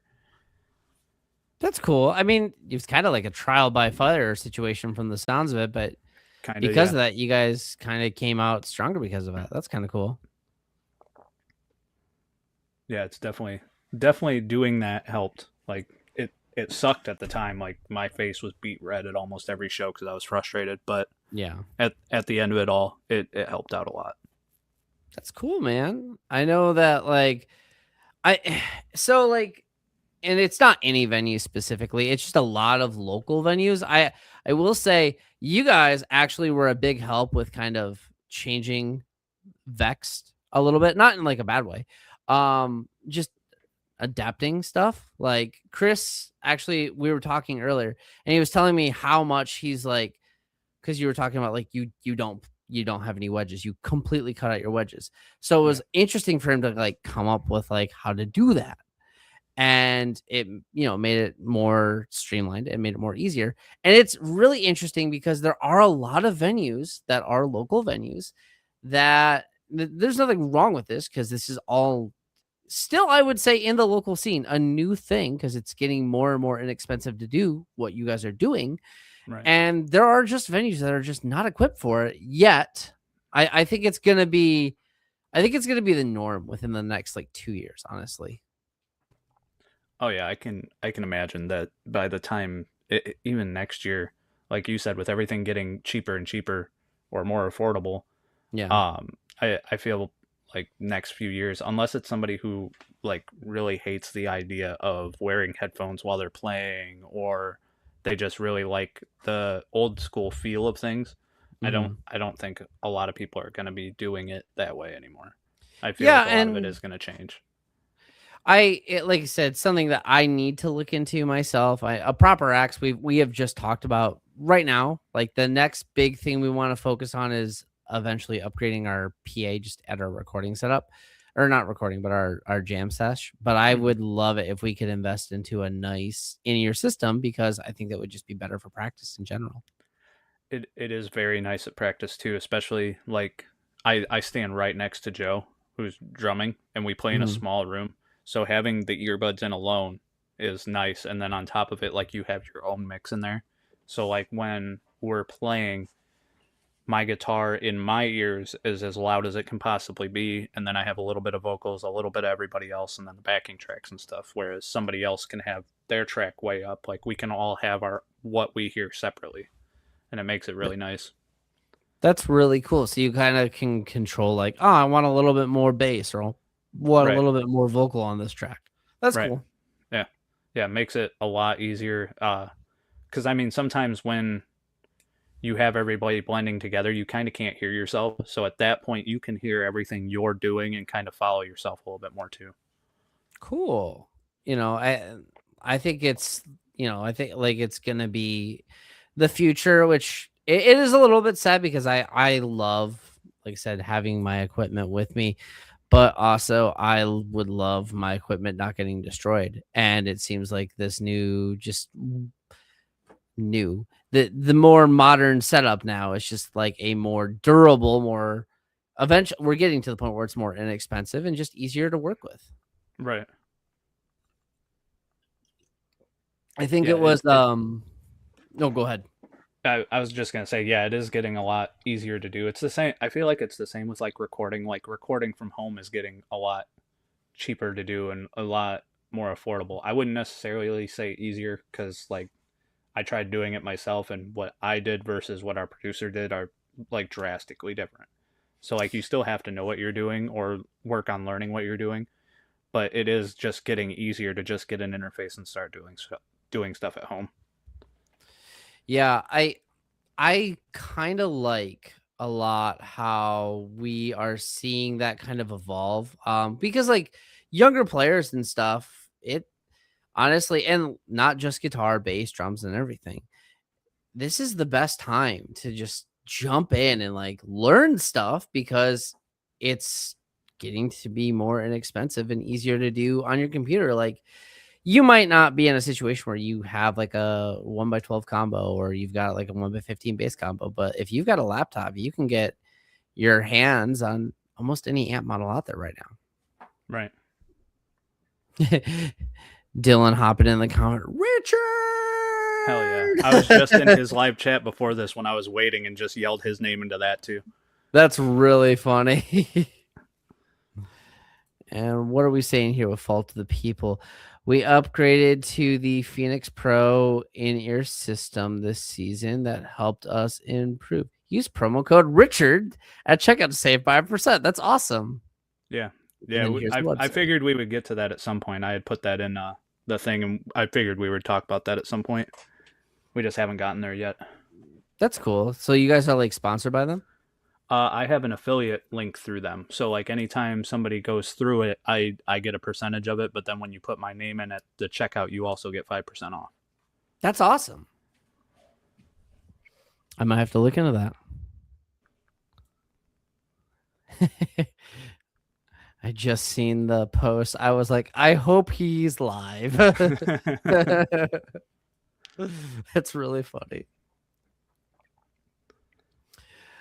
So, kind of moving forward with like, your guys' sound and stuff. Where do you guys kind of see your setup? I know you're going to record in the next you said like December you're going up to record again? Yes, we're going right after Christmas. Okay. And are you going to the same place you went to before? Yes. Yep. I could foresee us going there for a very long time. I feel like with what he's already done for us, uh, yeah, I don't see us changing anytime soon, personally. It's cool. Like I said, I really think that they did a fantastic job with Puppet. So, and if the rest of the stuff is anything like Puppet or in terms of quality, I think it's going to be amazing. Yeah. Are you guys thinking, because I know right now you're doing a bunch of singles that's going to end up being an EP. Are you guys doing a full length or are you just going to do like another EP single situation? Like what can you tell us that's okay to tell us? Like you don't have to, if you're like, it's all classified. We get it. I don't know if it's all classified. It's just not been discussed yet. So we know we're doing 4 songs, including a cover. I don't know if we're planning on doing more on top of that and doing a full length album. I don't know if we're planning on doing an EP yet. We just haven't gotten that far with the conversations. We just know we're going up there to do what we're doing. Okay. I'm excited to see what you guys come up with. I think it's going to be sick. Yeah. Oh yeah. I think he won't let us put out anything that's bad. And that's kind of his words. On top of that, like he doesn't want to put his name on anything that he wouldn't personally enjoy, which is awesome. But at the same time, also kind of sucks sometimes when you go up there with something that you really like, and he's like, "No, we're gonna do something different." But it turns out great in the end, so definitely worth it. That's cool. Like you said, double-edged sword, but it just is better for your guys' like band and like your quality and everything. The GOAT, Lexi says. Yeah. No, he is amazing. I couldn't imagine if we wouldn't have gone to him at this point. So if you could give me an idea of, because obviously like you have your setup right now with your guitars, what would be if Schecter, we'll go with Schecter because it's what you play, came to you tomorrow and said, Richard, we want to make your signature guitar. What's it gonna be? I've honestly thought about signature shoes more than a guitar. Sorry, I lied. I do have a there's another company, I can't exactly remember the name right now, but they let you go in and design their guitars and stuff like that. So the one I had designed, I'll just go with that, is a very similar body shape. So it is like the Telly body, but it's a little bit sharper, if that makes sense. And like the angles are a little bit different. Still has Floyd Rose in it just for the dive bombs and stuff like that. Only one pickup, just a bridge pickup. No tone knob, just a volume knob. Probably, again, another 26.5-inch fret just because that's what I'm used to. Like I said before, do not paint the back of the neck. I will fight you if you paint the back of the neck. And locking tuners on it, even though it has the nut lock, locking tuners are a lifesaver when you are changing strings. They're so nice. Yeah, and the tuning stability on them helps tremendously.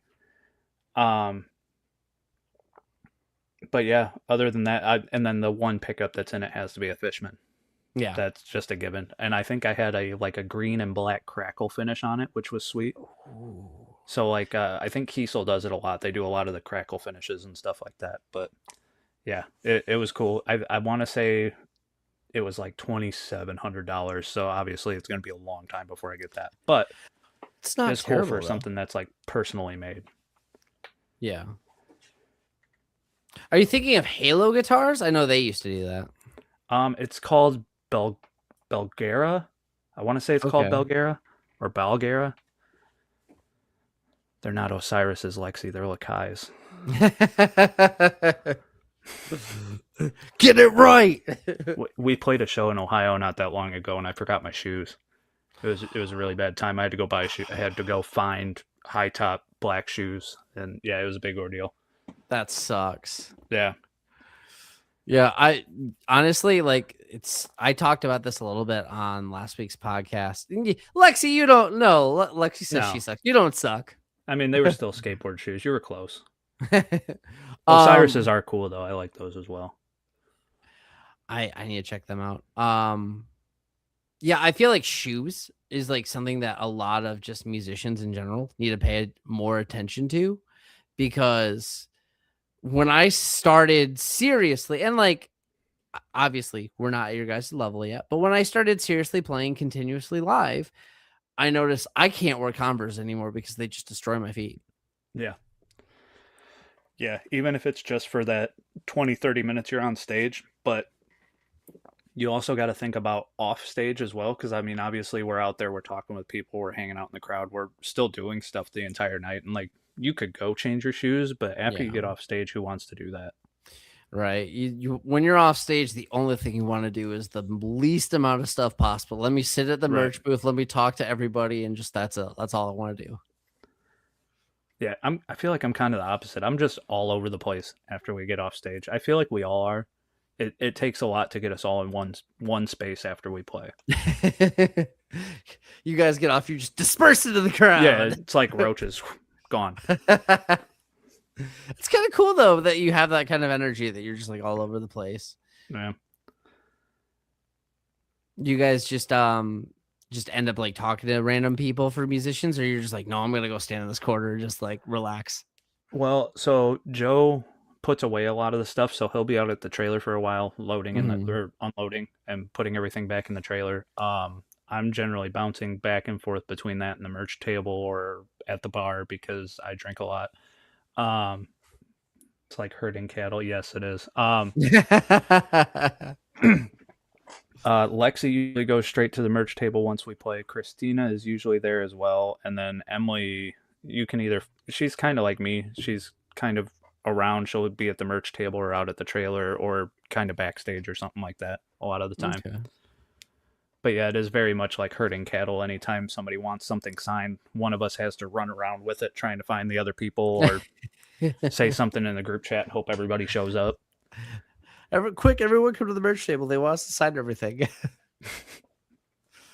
It's kind of cool though. Like it's cool that like we live in this world that like people want you to sign their t-shirts, dude. Like that's so sick. Yeah, dude, it's crazy. I would have never in a million years guessed that would happen. Emily's like accurate. Chasing the members for autographs is like a scavenger hunt. It definitely is. Yeah, you know what? Honestly, a proper axe is very similar. Monet is usually loading up, outside or smoking. Luke is probably at the bar. I'm at the merch table chilling out after I go outside and like breathe because I'm dying usually whenever I get off stage. And Grant is mingling and like trying to get as many people that he can to just meet and just talk to anybody. Yeah.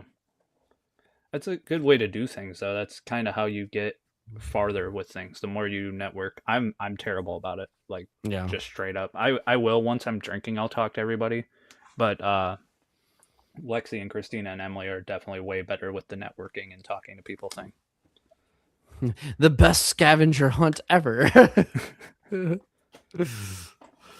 Yeah. No, I mean I get it because like especially when you're off stage, you're just like, oh, Yeah. can I have a minute, please?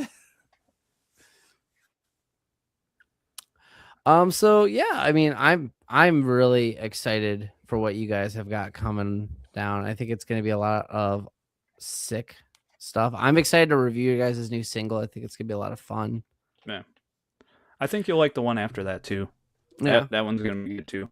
But Hollow Heart is definitely it's kind of a personal favorite for a few of us right now. I feel like we're gonna say that with everything that's coming out. But yeah, Right. that's definitely one of the favorites right now.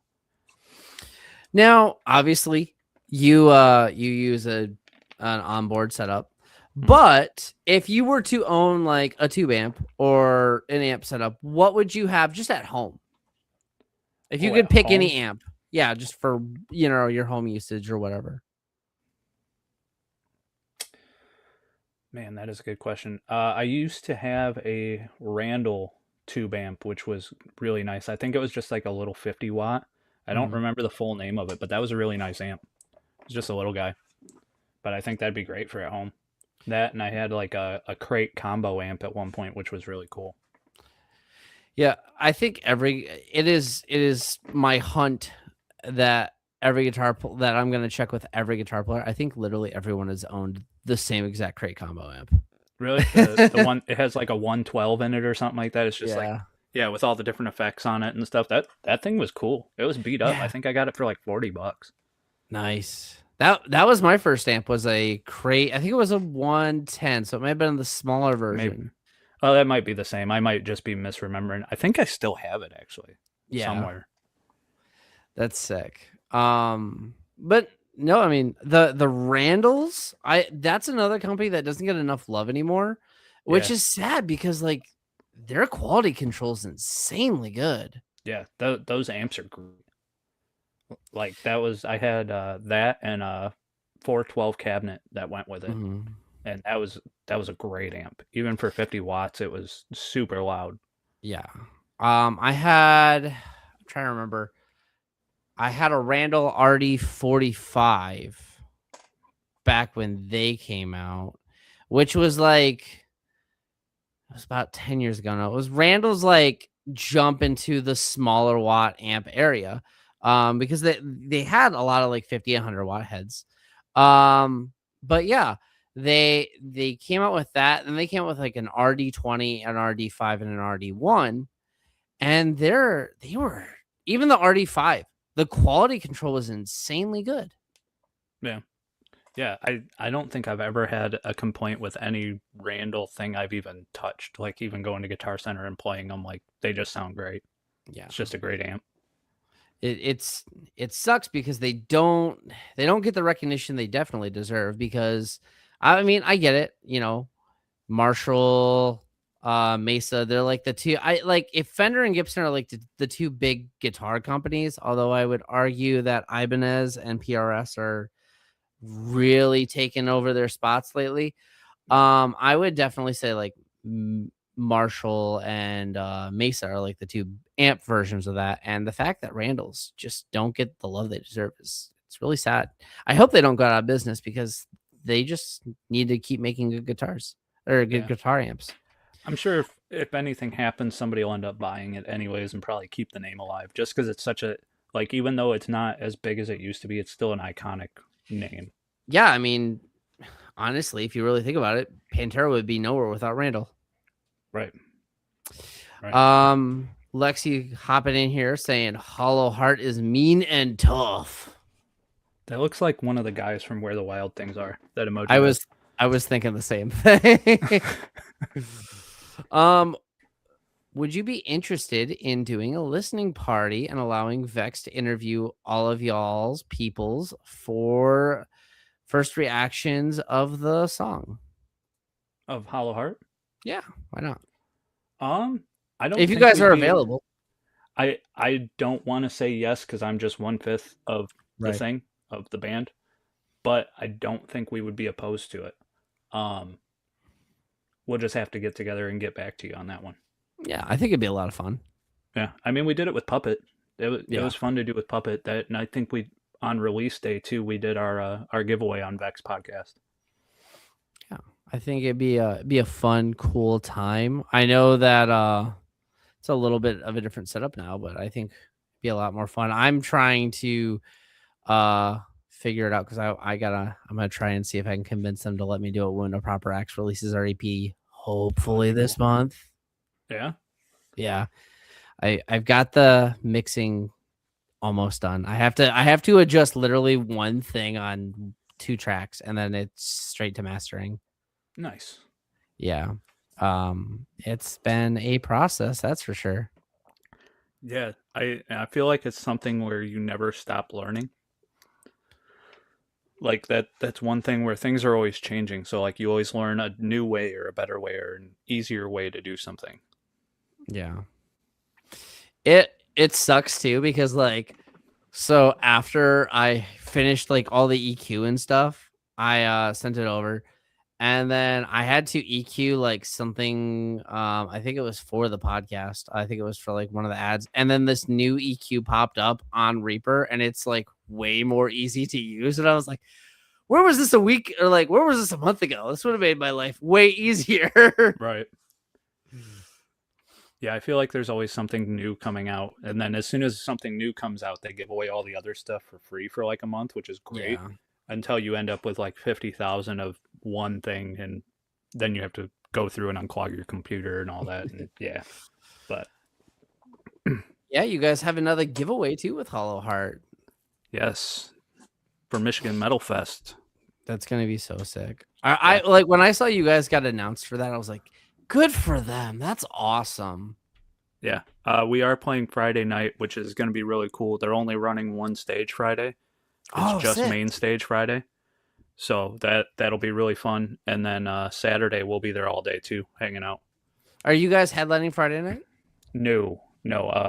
Green Jelly is. Oh, I think it's yeah, it's them and Psycho Stick are like the two mains for that night. That's awesome. Yeah. Sorry, I'm not trying to cut you off. That's my bad. No, you're good. I just recently, and you can blame Tribe 989 for this. I just recently found out who Green Jelly was.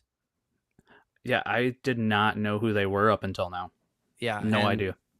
They're sick. I'm kind of a fan. Yeah. Yeah, I know a few people that know who they are and like love them, and I had never heard of them. Yeah.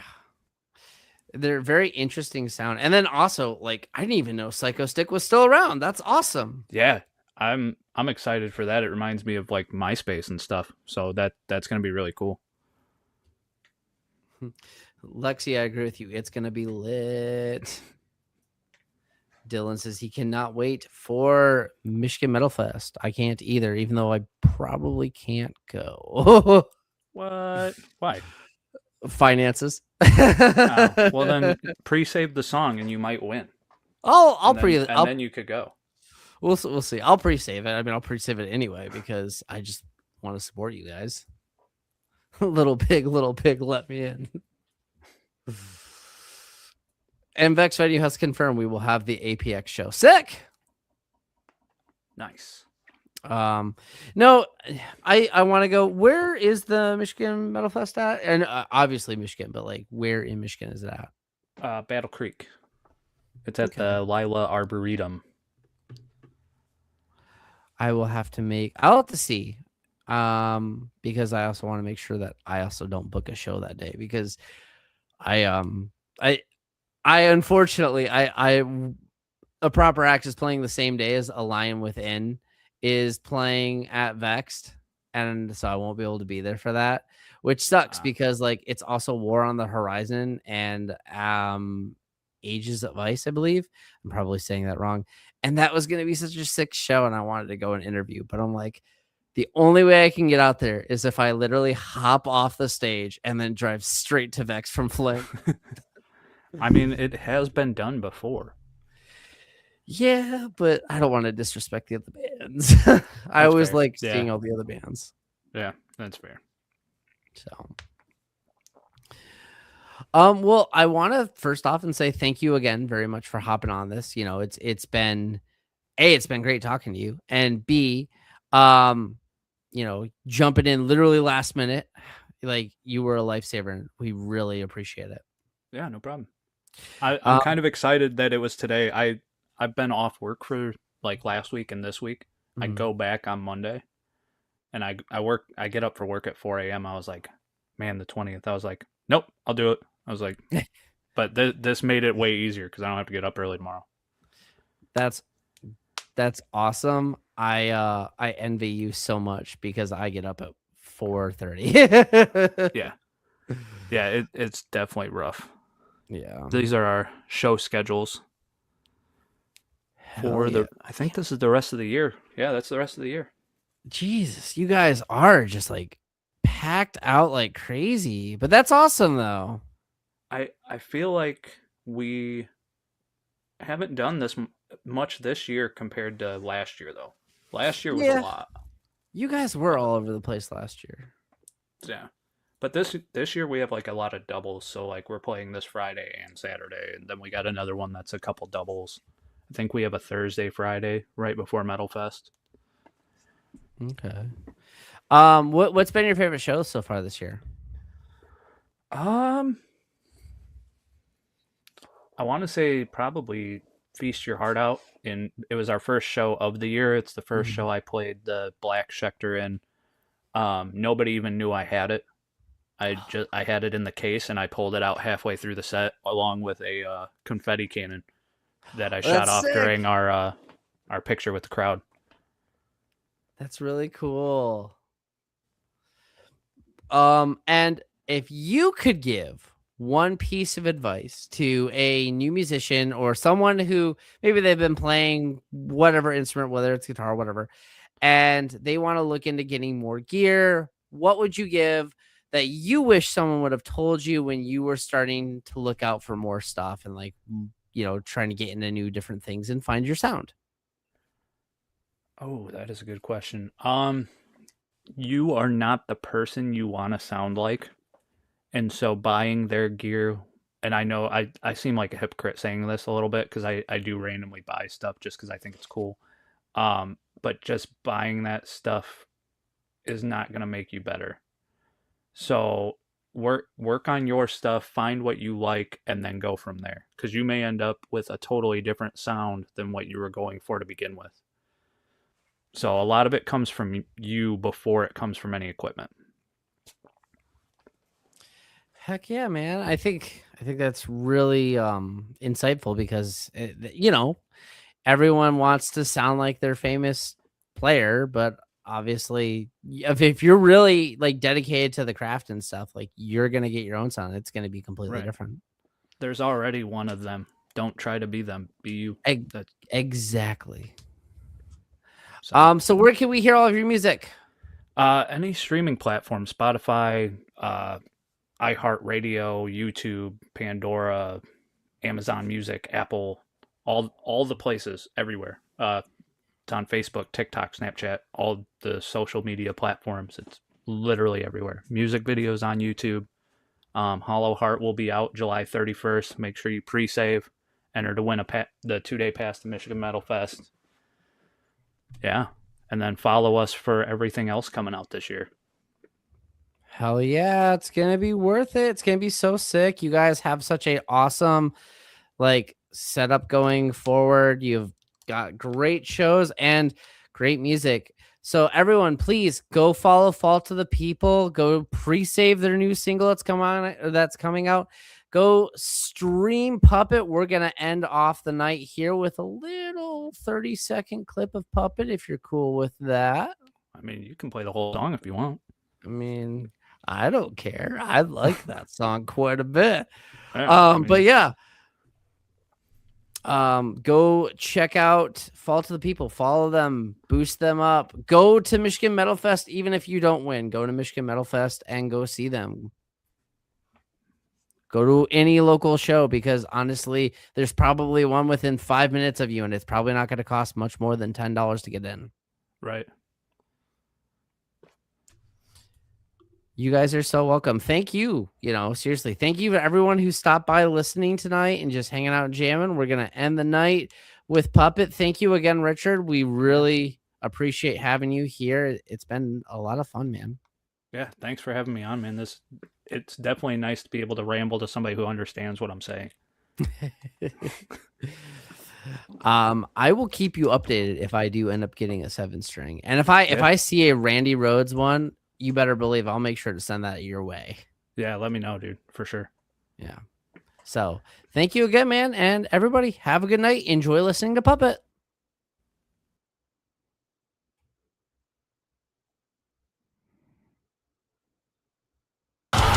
It was on the first time like it. I'm just a puppet on a chain.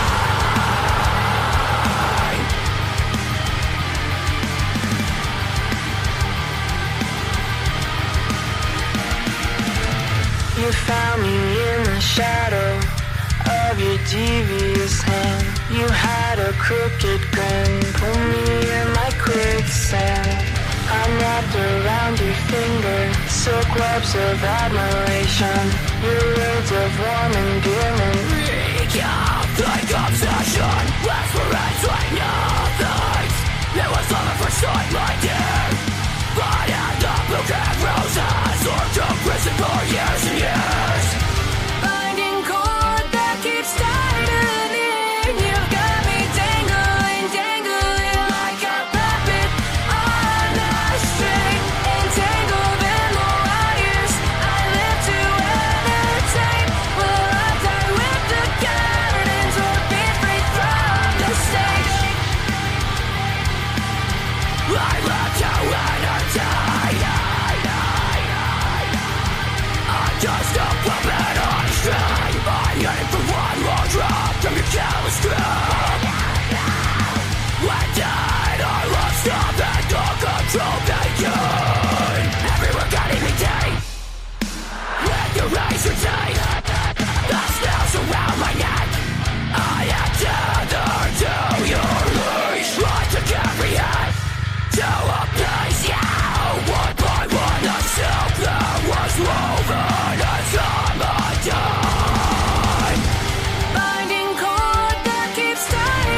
feel the property.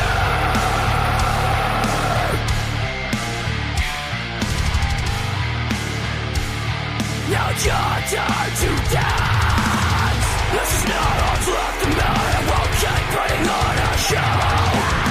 Pull down the curtain and feel the property. Now you're finally exposed.